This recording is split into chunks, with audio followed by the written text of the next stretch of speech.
Baiklah, hari ini kita akan belajar mengenai penjualan angsuran ya. Penjualan angsuran, ada juga yang mengatakan penjualan angsuran ini istilahnya penjualan cicilan. Nanti adik-adik samakan saja istilahnya ya. Nah, untuk penjualan angsuran itu sendiri adalah penjualan yang dilakukan dengan perjanjian bahwa sebagian harta atau seluruh harga barang yang akan dijual akan dibayar secara bertahap atau secara berangsur-angsur oleh si pembeli dengan tenggang waktu tertentu. Nah, di sini adik-adik harus bisa membedakan mana yang penjualan kredit dan mana yang penjualan angsuran. Nah, perbedaannya itu terdapat dari segi pembayarannya adik-adik. Kalau penjualan angsuran, berarti pembayarannya secara berangsur ya, atau secara bertahap, atau secara cicilan. Tapi kalau penjualan kredit, itu di mana pembayarannya tidak dengan cara angsuran, tapi pembayarannya itu misalnya yang soal di pengantar akuntansi 1. Itu kalau dijual barang secara kredit, biasanya kan ada termin ya, atau ada syarat, yaitu N2/10, N/30. Nah, maksudnya di sana adalah N/30 itu adalah maksimal si pelanggan kita pembayarannya adalah 30 hari, gitu ya. Jadi nanti dia bayarnya sekali aja, atau maksimal 2 kali. Tapi tidak ada perjanjian cicilan di sana. Nah, dia biasanya penjualan kredit ini maksimal palingan 2 bulan namanya ya. Sedangkan penjualan cicilan itu biasanya 6 bulan atau lebih dari 1 tahun. Itu perbedaannya ya dari segi pembayarannya. Nah, untuk penjualan angsuran di sini Kakak bikin ada 2 ya. Penjualan angsuran ini ada untuk barang tidak bergerak, yaitu aset tetap. Ada penjualan angsuran untuk aset bergerak atau barang bergerak, yaitu persediaan barang dagang. Nah, masih ingat adik-adik di soal kuis di soal UTS kemarin ya, yang menanyakan penjualan angsuran apakah khusus untuk aset tetap? Maka jawabannya waktu itu false ya. Masih ingat nggak ya? Masih ingat adik-adik? Masih, Kak. Ya. Nah, untuk pertama, Kakak nerangin tentang penjualan aset tidak bergerak dulu ya, yaitu aset tetap. Untuk penjualan angsuran aset tetap, itu metode pencatatan pengakuan laba kotornya ada 2. Ada laba kotor diakui pada saat penjualannya terjadi, ada metode labanya diakui proporsional dengan penerimaan kas. Nah, keduanya langsung kita pelajari dengan contoh soal berikut ini ya. Ya.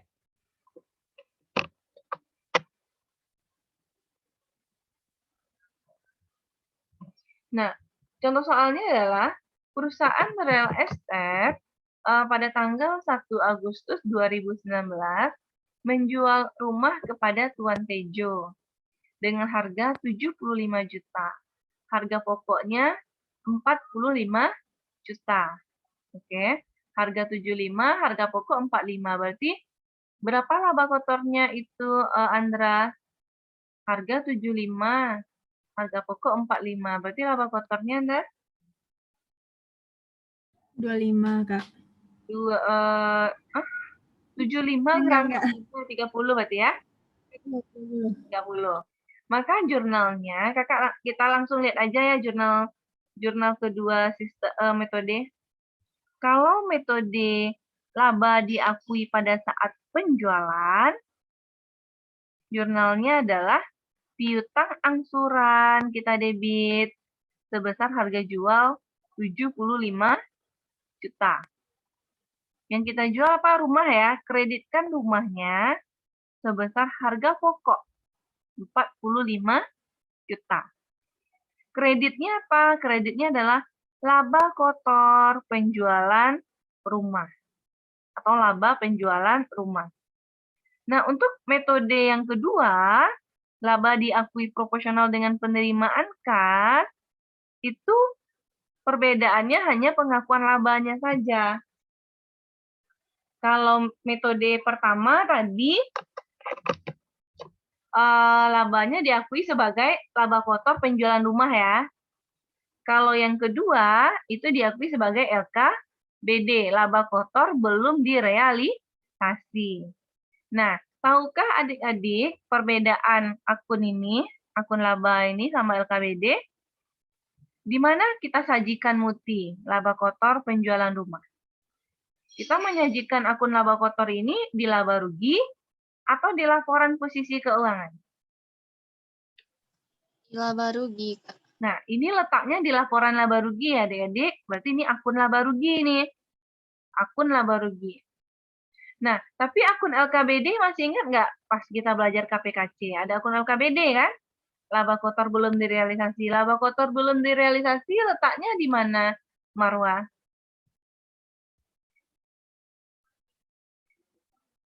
Kredit. Ya, di laporan apa? Laporan laba rugi atau laporan posisi keuangan? Letaknya adalah di laporan posisi keuangan ya. Nah, itu perbedaannya. Kalau ini letaknya di laba rugi. Kalau LKBD letaknya di laporan posisi keuangan. Sebelah di bagian kewajiban ya. Di bagian kewajiban letaknya ini. Jadi berbeda ya. Oke. Selanjutnya, pada saat penjualan, perusahaan real estate menerima pembayaran pertama 15 juta. Berarti ada dikasihnya pembayaran pertama 15 juta. Berarti dapat apa kita itu? Kan kita jual rumah tadi tuh. Dibayar 15 juta pertama kali. Berarti dapat apa kita nanti? Kas, Kak. Dapat kas. Maka jurnalnya adalah kas di debit. Gitu ya. Kas di debit. Kreditnya adalah piutang angsuran. Nah, harusnya kan kas 15 juta, piutang angsuran 15 juta. Harusnya gitu. Tapi di soal ini ditambah. Sisanya yang sebesar 60 juta, 60 juta sisanya ya. Yang dari harga 75 dibayar 15, kan sisa 60 ya. Disetujui akan dihipotekkan. Berarti piutang angsurannya kita ganti menjadi piutang hipotek. Nah, di sini adik-adik harus hati-hati dengan soal ya. Ada soal yang sisa piutangnya dihipotekkan. Ada yang tidak dihipotekkan. Kalau tidak dihipotekkan, jurnalnya kas pada piutang angsuran 15 juta. Kalau tidak dihipotekkan ya. Tapi kalau sisanya dihipotekkan katanya, berarti hapuskan semua piutang angsuran kita yang ini ya. Hapuskan semuanya, munculkan piutang hipotek 60 juta. Untuk kedua sistem, untuk kedua metode maksud kakak ya, jurnalnya sama. Nah, ada pertanyaan sampai sini dulu adik-adik? Silahkan bertanya dulu. Kakak rasa ada yang patut ditanyakan itu? Silahkan bertanya.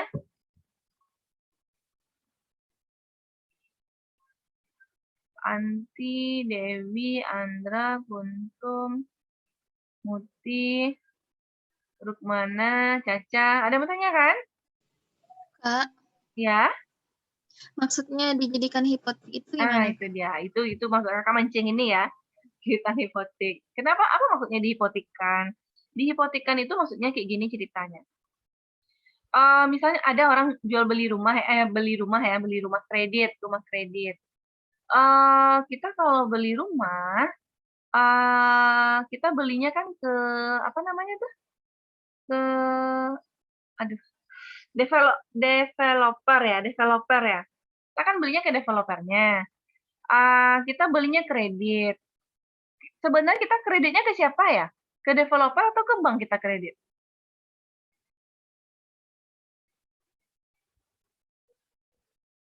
Ke developer atau ke bank kita adik-adik? Ke bank ya? Ke Bank, bank. Kak. Nah, kenapa bisa ke bank? Karena gini, ketika kita membeli rumah, kita bayar DP, lalu nanti sisa, misalnya rumah kita 200 juta, kita bayar DP-nya 50 juta, berarti kan sisanya 150 juta ya. 150 juta itu sebenarnya dihipotekkan ke bank.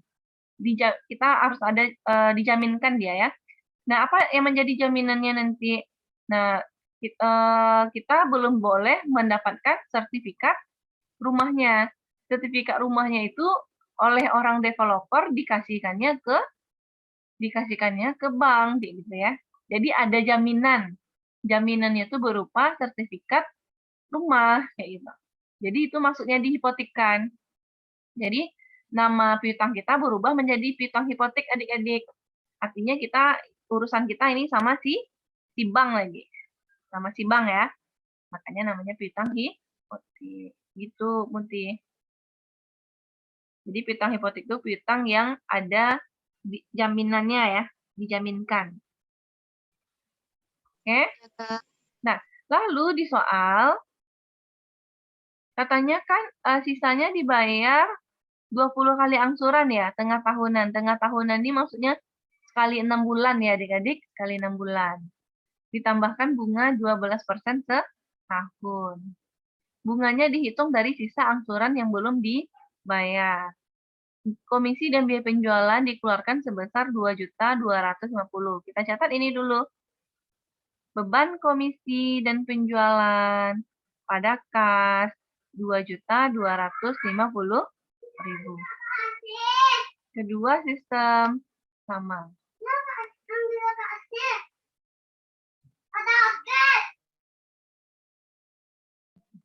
Nah, bentar ya adik-adik, bentar ya. Oh, bentar ya.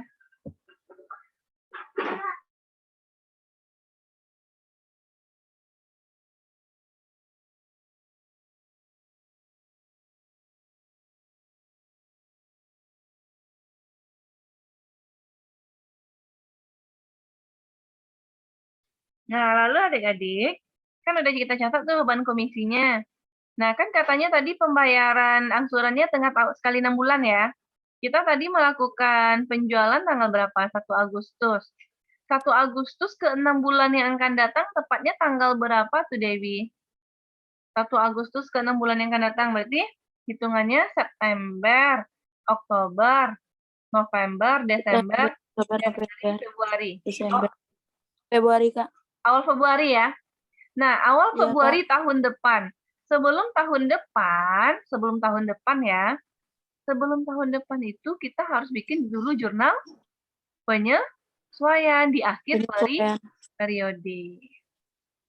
Oke. Jadi nggak boleh kita jurnal tahun depan dulu. Tahun ini harus kita selesaikan dia dulu. Harus kita bikin jurnal penyesuaian. Penyesuaian apa? Bunga. Bunga berapa persen tadi? 12%. 12%. Dihitung dari apa? Sisa angsuran. Berarti cara ngitungnya 12% dikali. Nah, 1 Agustus ini ke 31 Desember berapa bulan? Agustus. 5 bulan. Ya, September, Oktober, November, Desember 5 bulan ya. Maka 12% dikali 5/12 dikali berapa sisa piutang kita? 60 60.000. 60 juta. ya, ini dia. Dapat 3 juta. Maka jurnalnya adalah piutang bunga pada pendapatan bunga 3 juta. Kedua metode sama. Oke. Nah, lalu apa yang kita sesuaikan lagi? Kalau di metode yang pertama, laba diakui pada saat penjualan, tidak ada penyesuaian laba kotor lagi. Sampai di sini aja penyesuaiannya. Tapi kalau metode kedua, laba kotor diakui pada saat penerimaan kas, itu penyesuaiannya ada 2. Penyesuaian bunga 1, penyesuaian laba kotor 1. Penyesuaian laba LKBD tadi ya. Caranya, pertama, cari dulu persentase laba kotor. Ini dia. Cari dulu persentase laba kotor adik-adik. Rumusnya adalah LKBD bagi piutang angsuran kali 100%. Yang dari soal pertama ya. Nih. LKBD kita 30 juta kan? Ini dia. Piutang angsuran kita 75 juta kan? Nah, ini dia. 30 juta dibagi 75%. Maaf. 30 juta dibagi 75 juta. Kali 100%. Dapat 40%. Lalu kita cari LKD-nya. LKD ini adalah laba kotor direalisasi. Caranya adalah persentase laba kotor tadi yang 40% dikali kas yang sudah kita terima atau angsuran yang sudah kita terima. Angsuran yang sudah kita terima berapa baru? Cuma 1 kali baru ya. 15 juta uang muka yang di awal. Ya udah kali aja 15 juta. 40% kali 15 juta 6 juta. Maka jurnalnya adalah LKBD yang kita kreditkan tadi, kita debitkan dia, hapus dia. Sebesar 6 juta. Nah, yang direalisasi, laba kotor direalisasi, kita kreditkan 6 juta. Nah, selesai jurnal penyesuaiannya adik-adik. Lalu kita bikin jurnal penutupnya lagi. Apa saja yang kita tutup? Yang kita tutup itu adalah akun-akun laba rugi. Mana saja akun laba rugi? Nah, kita lihat di sini ya. Nah, coba apa lagi? Caca. Akun laba rugi mana aja, Ca? Akun laba rugi, Ca.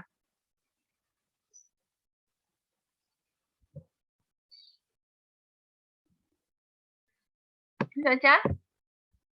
Mana Caca? Rukmana lah. Mana akun laba rugi? Siapa nih? Caca ya? Iya, Kak. Ya. Ca, akun laba rugi mana aja, Ca? Akun laba rugi ini? Mana yang akun laba rugi? Laba kotor penjualan rumah. Ini akun laba rugi 1. Mana lagi? Pendapatan beban ya? Ya, beban. Laba rugi. Mana lagi? Pendapatan. Berarti akun laba ruginya kan ada 3. Ya, itu yang kita tutup. Laba kotor 30 juta kan di kredit. Nah, debit kan dia nih adik-adik. Nampak ya? Terus beban kan debit nih. Beban debit. Nah, kredit kan dia ini. Oke. Lalu pendapatan bunga kan kredit nih. Debit kan dia. Oke. Nah, habis itu selisihnya adalah ikhtisar laba rugi. Nah, yang dikredit 33 juta. Yang didebit 2 juta 2,5. Berarti itu 33 dikurang ini selisihnya dikredit ya. Maka kita tahu di sini ikhtisar laba rugi. Kayak gitu. Begitu juga untuk yang di metode yang kedua. Akun laba ruginya mana? Yang mana? Ini bukan ya, LKBD bukan akun laba rugi. Akun laba ruginya beban 1, pendapatan 1, LKD 1, laba kotor direalisasi 1. Maka jurnalnya adalah LKD kan kredit nih, debitkan. Pendapatan bunga kredit, debitkan. Beban debit, kreditkan. Selisihnya adalah ikhtisar laba rugi 6.750.000. Dah? Nah, begitu untuk membuat jurnal penutupnya. Lalu adik-adik, jangan lupa nanti di awal periode tahun depan ya, nah, kita bikin jurnal balik untuk mempermudah kita menjurnal cicilan kita. Kita balik aja jurnal penyesuaian tadi. Nih. Kan tadi jurnal penyesuaiannya piutang bunga pada pendapatan bunga nih. Balik aja, berarti pendapatan bunga pada piutang bunga sebesar 3 juta. Nah, setelah ini kita balik, baru kita menerima cicilan pertama. Tadi udah kakak tanya sama Dewi, kan cicilannya sekali 6 bulan. Berarti setelah 1 Agustus, tanggal 1 Februari lagi berarti ya. 1 Februari 2020. Nah, ini dia. Ini dia adik-adik, 1 Februari 2020. Kita terima angsuran pertama. Caranya, kas di debit, piutang hipotek kredit, pendapatan bunga kredit, gitu ya. Ini kalau dia dihipotekkan, piutang hipotek namanya ya. Kalau soalnya tidak dihipotekkan, adik-adik, ini namanya tetap menjadi piutang angsuran ya. Piutang angsuran. Oke. Pertama, yang diisi itu adalah piutang hipoteknya ini adik-adik. Angsuran kita berapa? Kan tadi katanya di soal sisanya 60 juta ya. Dilunasi 20 kali angsuran. 60 juta dibagi 20 berapa? 3 juta kan? Nah, ini dia piutang hipotek 3 juta. Ini dia. Apalagi kreditnya pendapatan bunga. Kas kosongin dulu ya. Kita hitung pendapatan bunga. 12% dikali. Kan sekali 6 bulan tadi ya. 6/12. Hitungnya dari ini ya. Hitungnya dari tanggal 1 Agustus terakhir tadi. Jangan hitungnya terakhir yang ini. Jangan 31 Desember terakhir hitungnya. Kenapa? Karena piutang bunga yang di penyesuaian sudah kita balik. Jadi kita hitungnya tetap semula dari tanggal 1 Agustus. 1 Agustus ke 1 bulan 2 kan 6 bulan ya. Berarti 12% dikali 6/12 kali sisa piutang kita tadi 60 juta. Dapat 3.600.000. Maka totalnya adalah 6.600.000. Kedua metode sama. Nah, tanggal berapa lagi kira-kira tuh Rukmana? Kan dia tadi tanggal 1 Februari ya. Dia sekali 6 bulan Rukmana nerima cicilan. 1 Februari 6 bulan yang akan datang tepatnya tanggal berapa lagi tuh Rukmana?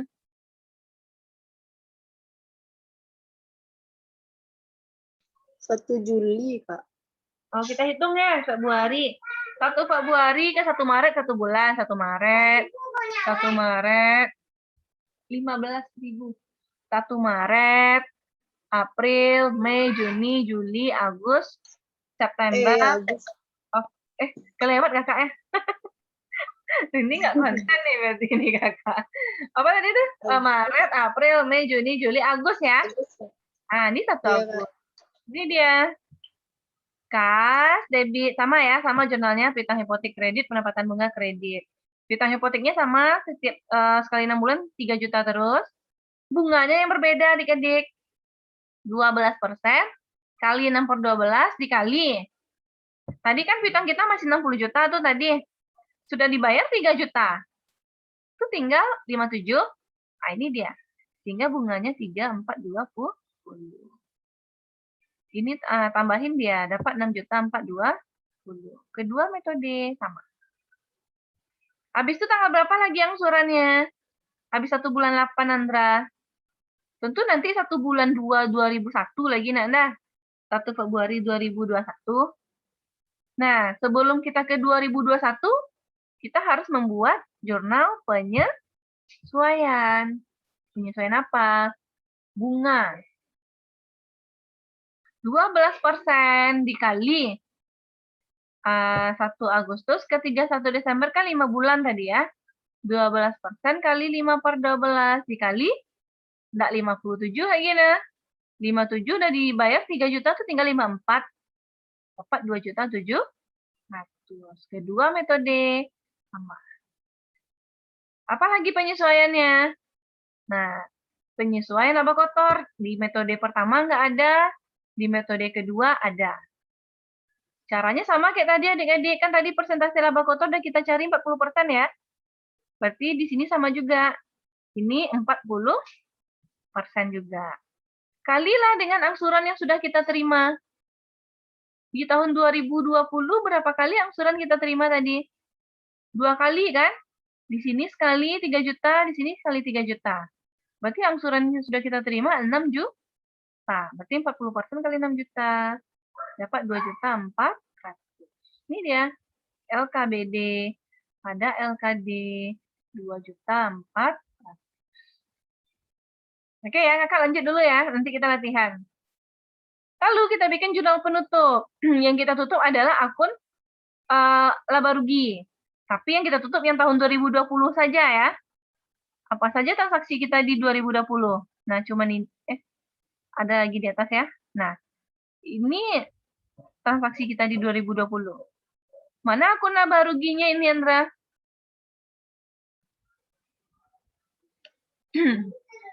Mana Akun laba ruginya di tahun 2020 apa saja, Andra? pendapatan Hanya pendapatan bunga, kan? Nggak ada yang lain. Yaudah, kita jumlahin pendapatan bunga.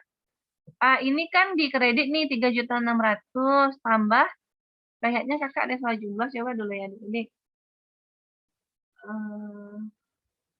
3 juta berapa nih? 600 tambah 3.420 tambah 2.700.000. Nah, di debitnya kita kurangin ya adik-adik. Kurang 3 juta di sini adik-adik. Kurang 3 juta. Kurang 3. Dapatnya 6.720. Nah, di sini kakak salah ya. Kakak lupa mengurangi yang ini tadi ya. Lupa mengurangi yang di debitnya. Minta tolong kakak nanti ya adik-adik ya. Di yang bagian sudah ngeprint ini ganti menjadi 6.720. Gitu juga di sebelah. 6.720. LKD-nya ditutup juga ya. Ini dia. Sehingga nanti totalnya berapa tuh? 9 berapa ya? 9.120 mungkin. Oke? Kayak gitu seterusnya. Bisa adik-adik? Kita coba latihan ya. Kita latihan. Ada di soal kakak. Di mana ya soal kakaknya? Oh ya, di bawah nih. Kita langsung latihan